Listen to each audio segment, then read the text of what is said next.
আসসালামু আলাইকুম সবাইকে। আশা করি সবাই ভালো আছেন। সবাইকে স্বাগত জানাচ্ছি আজকের ভিডিওতে। আজকের ভিডিওতে আমরা শিখব কিভাবে ইনস্টাগ্রামের অ্যাড রান করা যায়। ইনস্টাগ্রাম অ্যাড বর্তমানে অনেক জনপ্রিয় একটি বিষয়। ফেসবুক মার্কেটিং এর মতোই বা ফেসবুকের মতোই জনপ্রিয় হচ্ছে ইনস্টাগ্রাম মার্কেটিং।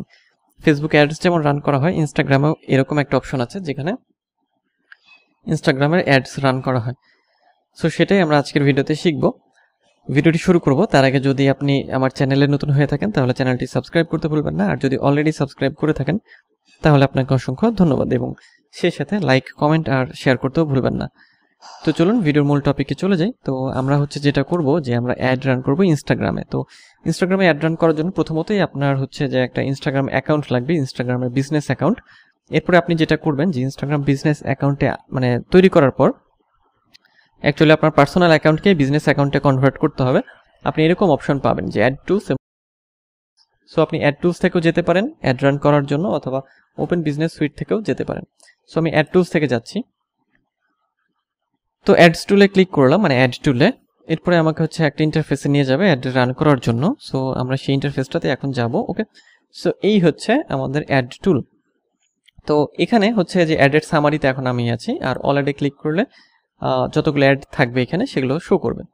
ওকে, সো এই হচ্ছে অ্যাড টুল। তো আমাদের কাজ যে আমরা অ্যাড তৈরি করব। সো সেটা করার জন্য এই যে ক্রিয়েট অ্যাড, এই অপশনে আমরা ক্লিক করব। ক্লিক করার পরে আমাদের এরকম একটা ইন্টারফেসে নিয়ে যাবে, বুস্ট এক্সিস্টিং কন্টেন্ট। ওকে, সিলেক্ট পোস্ট টু বুস্ট। এখান থেকে যে পোস্টকে আমরা বুস্ট করতে চাই সেটা কি করব, আমরা বুস্ট করব। সেটা করার জন্য আপনি যেটা করবেন, এই বুস্ট পোস্টে ক্লিক করবেন। স্ক্রল করলে নিচের দিকে দেখবেন যে আপনার যতগুলো পোস্ট আছে সব এখানে শো করবে। সো আমি এই যে সাপোজ এটা বুস্ট করতে চাচ্ছি, আমি বুস্টে ক্লিক করলাম। ক্লিক এখানে বলছে যে এটা আমি কেটে দিচ্ছি। এই যে বুস্ট ইনস্টাগ্রাম মিডিয়া গোল। আচ্ছা, what result would you like from this ad, অর্থাৎ আমাদের এই অ্যাড থেকে আমরা কি চাই, গেট মোর মেসেজ চাই, নাকি গেট মোর প্রোফাইল ভিজিট, নাকি গেট মোর ওয়েবসাইট ভিজিটর। আপনার যেটা আপনার পারপোজ থাকবে আপনি সেটাকেই এখান থেকে সিলেক্ট করে দেবেন। সো আমি গেট মোর মেসেজ চাচ্ছি। সো আমি এটা সিলেক্ট করলাম। ওকে, সিলেক্ট করার পরে এখানে নিচে যেটা থাকবে সেটা বাটন, অর্থাৎ বাটন লেভেলটা সেন্ড মেসেজ। যেহেতু আমি কি করেছি, এখানে গেট মোর মেসেজ সিলেক্ট করেছি, ঠিক আছে। যদি আমি অন্য কিছু সিলেক্ট করতাম সেক্ষেত্রে এই যে বাটন লেভেলটা আমাদের চেঞ্জ হয়ে যেত, ঠিক আছে। অন্যরকম ভাবে এটা চেঞ্জ হচ্ছে। ওকে, সো আমি গেট মোর মেসেজটাই রাখছি। আচ্ছা, নেক্সট আপনাদের যেটা করতে হবে, স্পেশাল অ্যাড ক্যাটাগরি। সাধারণত এটা খুব কম লাগে, এটা প্রয়োজন নেই। এরপর অডিয়েন্সটা কি অটোমেটিক হবে নাকি নতুন হবে। Automatic audience Instagram like your followers, অর্থাৎ যদি আমরা অডিয়েন্সটাকে অটোমেটিক রাখি তাহলে ইনস্টাগ্রাম কি করবে, যে আমার প্রোফাইলের যে ফলোয়ার আছে তাদেরকে টার্গেট করেই অ্যাডটা দেখাবে। অ্যাডের ভালো রেজাল্ট পাওয়ার জন্য আপনাদের যেটা করতে হবে, ক্রিয়েট নিউতে ক্লিক করে অডিয়েন্স আপনাদের বানাতে হবে বা অডিয়েন্সটা সেট করতে হবে। তো সেটা কিভাবে করবেন, সেটা করার জন্য যে ক্রিয়েট নিউ এখানে ক্লিক করবেন। এখানে ক্লিক করার পরে আপনার অডিয়েন্স নেম আপনি দিতে পারেন। তারপর জেন্ডার, অল ম্যান ওমেন, এগুলো আপনি সিলেক্ট করবেন। এজটা আপনি চাইলে এখান থেকে কাদেরকে টার্গেট করতে চান। ওকে, সো আমি সাপোজ এদের রাখলাম। ওকে, এরপরে লোকেশন, ঠিক আছে। Type to add more location, ঠিক আছে। সো টাইপ টু, আমি যদি এখান থেকে আমি সাপোজ চট্টগ্রামকে রাখতে চাই, স্পেসিফিক জায়গা আমরা সিলেক্ট করতে পারবো, এই যে যেগুলো আমরা চাই অ্যাকচুয়ালি। সো আমি চট্টগ্রামটাকেই রাখলাম। ওকে, সো চট্টগ্রাম রাখলাম। চাইলে আরো লোকেশন এখানে আমরা অ্যাড করতে পারবো। সাপোজ আমরা স্পেসিফিক ভাবেই টার্গেটিং করা সম্ভব। সাপোজ খুলনা রাখলাম, চট্টগ্রাম, খুলনা। ওকে, সো নেক্সটে আমরা যেটা দেখবো সেটা এই যে detailed targeting. Your ad will be shown to people who match at least one of the following interest. তো ডিটেইলড টার্গেটিং কি আছে, ব্রাউজে ক্লিক করবো আমরা। ব্রাউজে ক্লিক করার পরে যে ডেমোগ্রাফিকের ভিত্তিতে টার্গেটিং করতে পারবো, ইন্টারেস্টের ভিত্তিতে আছে, তারপরে বিহেভিয়ারের ভিত্তিতে। ওকে, সো ডেমোগ্রাফিকের ভিতরে কি এডুকেশন। ওকে, এডুকেশনের মধ্যে আবার এডুকেশন লেভেল, খেয়াল করেন যে টার্গেটিং এর অপশনটা কত হিউজ পরিমাণ। আপনি যদি এডুকেশন লেভেলের ইউনিভার্সিটির যারা আছে বা ইউনিভার্সিটিতে যারা পড়ে তাদেরকে টার্গেট করতে চাইলেও আপনি আলাদাভাবে করতে পারবেন। তারপর আরো কি আছে খেয়াল করেন যে প্রচুর, এই যে কে কোন ডিগ্রি কমপ্লিট করেছে, কিভাবে কমপ্লিট করেছে, যাবতীয়। তারপর financial, life events, parents, relationship, ওয়ার্কে যদি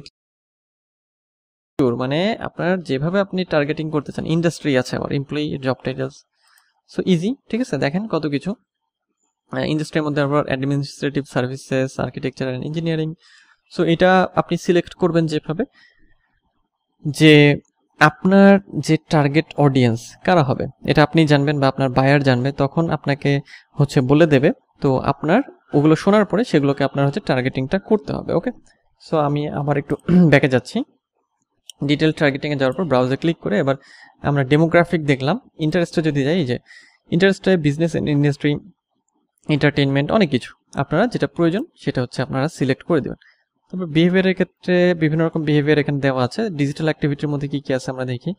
মানে খেয়াল করেন যে টার্গেটিং এর মানে ক্ষেত্রটা কত বিস্তৃত করেছে। কনসোল গেমার নাকি early technology adapters, Facebook payment users, মানে প্রচুর হিউজ পরিমাণ টার্গেটিং এর একটা অপশন আছে। তারপর নিউ অ্যাক্টিভ বিজনেস কত দিনের জন্য সেটাও আছে। ওকে, সো এইভাবে ডিটেল টার্গেটিংটা আপনারা করে ফেলতে পারবেন খুব সহজেই। নেক্সট হচ্ছে আমরা যদি সাপোজ একটা ডিটেল টার্গেটিং দেই, এখান থেকে আমরা হচ্ছে ইন্টারেস্টের ভিত্তিতে সাপোজ এখান থেকে আমরা এটা সিলেক্ট করলাম এবং অ্যাডভার্টাইজিং মার্কেটিং, আচ্ছা এটা দিয়ে দিলাম। আমরা দিয়ে দেওয়ার পরে আমরা হচ্ছে জাস্ট এখানে ক্লিক করব এবং ক্লিক করে আমরা সেভ অডিয়েন্স ক্লিক করব। ওকে, সো তার আগে আমরা হচ্ছে কি করব, অডিয়েন্স, আচ্ছা হ্যাঁ আমরা ওয়ান্ট টু ক্লোজ, হ্যাঁ আমরা যদি এটা কনফার্ম করি, হ্যাঁ আমরা এটা কনফার্ম করে দিলাম। ওকে, সো এইভাবে আপনাদের অডিয়েন্সটাকে হচ্ছে সেট করতে হবে। নেক্সট হচ্ছে আসবে শিডিউল অ্যান্ড ডিউরেশন, অর্থাৎ কত দিনের জন্য আমাদের অ্যাডটা রান হবে। সো এখানে ডেটটা সিলেক্ট করে দিতে হবে। সো যত দিনের জন্য আপনি এটা চান সেটা হচ্ছে জাস্ট এখান থেকে আপনি ডেটটা, সাপোজ আমি এই কয়দিন রাখলাম, 4 দিন রাখলাম। ওকে, সো যখন আমি 4 দিন সিলেক্ট করলাম, এখানে দেখাচ্ছে পেমেন্ট সামারি, টোটাল বাজেট দেখাচ্ছে এত, এস্টিমেটেড ভ্যাট কত সেটা দেখাচ্ছে এবং টোটাল অ্যামাউন্ট হচ্ছে এত। ওকে, আবার এবং estimated daily result, accounts centre, accounts reached. Okay, এইটা হচ্ছে মানে ডেইলি একটা রেজাল্ট দেখাচ্ছে। ওকে, সো এই হচ্ছে বাজেটের বিষয়টা। সো সব সেট করার পরে একটা পেমেন্ট মেথড অ্যাড করতে হবে। পেমেন্ট মেথড অ্যাড করলে যে অ্যাডের যে টাকাটা সেটা পেমেন্ট মেথড থেকে কেটে নেবে। সো সেটা অ্যাড করার জন্য এই পেমেন্ট মেথড এই অপশনটাতে ক্লিক করতে হবে। ক্লিক করার পরে এখান থেকে আপনি অ্যাডে ক্লিক করবেন। অ্যাডে ক্লিক করার পরে আপনার যে কার্ড থাকবে আপনার সেটা এখানে অ্যাড করে দিতে হবে। এরপরে হচ্ছে নেক্সটে যাওয়ার পরে এখানে হচ্ছে আপনার যে কার্ডের নেম চাইবে, কার্ড নাম্বার, মান্থ, ইয়ার এবং সিভিভি সব দিয়ে সেভ করতে হবে। সেভ করার পরে আপনার এটাতে অ্যাড অ্যাকাউন্টের সাথে, এবং দেন এরপরে আপনাকে যেটা করতে হবে এই যে শিডিউল। ওকে, সো শিডিউলে ক্লিক করলেই আপনার এটা হচ্ছে কি হবে, যে ইনস্টাগ্রামের কাছে মানে অ্যাকচুয়ালি মেটার কাছে এটা সাবমিট হবে এবং দেন তারা এটাকে রিভিউ করবে। রিভিউ করার পরে আপনার হচ্ছে তাদের কাছে যদি মনে হয় সব কিছু ঠিকঠাক আছে, তারপরে অ্যাডটা রান হবে। সো সবচেয়ে গুরুত্বপূর্ণ যেটা, যে আপনার একটা পেমেন্ট মেথড সেটা আপনার ইনস্টাগ্রামের সাথে অ্যাড থাকতে হবে। যদি অ্যাড না থাকে সেক্ষেত্রে আপনার অ্যাডটা রান হবে না, কারণ অ্যাডের সাথে যেহেতু বাজেটের একটা বিষয় আছে। সো বাজেটটা আসলে কাটবে কোথা থেকে, সেটা তো আসলে আপনার যে কার্ড থাকবে সেটা থেকে কাটবে। ওকে, সো এই হচ্ছে মানে খুব সিম্পল ওয়েতে ইনস্টাগ্রামের অ্যাড তৈরি করার প্রসেস। এই প্রসেস ফলো করে আপনারা খুব সহজেই ইনস্টাগ্রামের অ্যাড তৈরি করতে পারবেন। তো এই ছিল আজকের ভিডিও, দেখা হবে পরের ভিডিওতে। আর আপনি যদি এখনও চ্যানেলটি সাবস্ক্রাইব না করে থাকেন আর নতুন হয়ে থাকেন, সাবস্ক্রাইব করতে ভুলবেন না এবং লাইক, কমেন্ট, শেয়ার করতে ভুলবেন না। দেখা হচ্ছে পরের ভিডিওতে।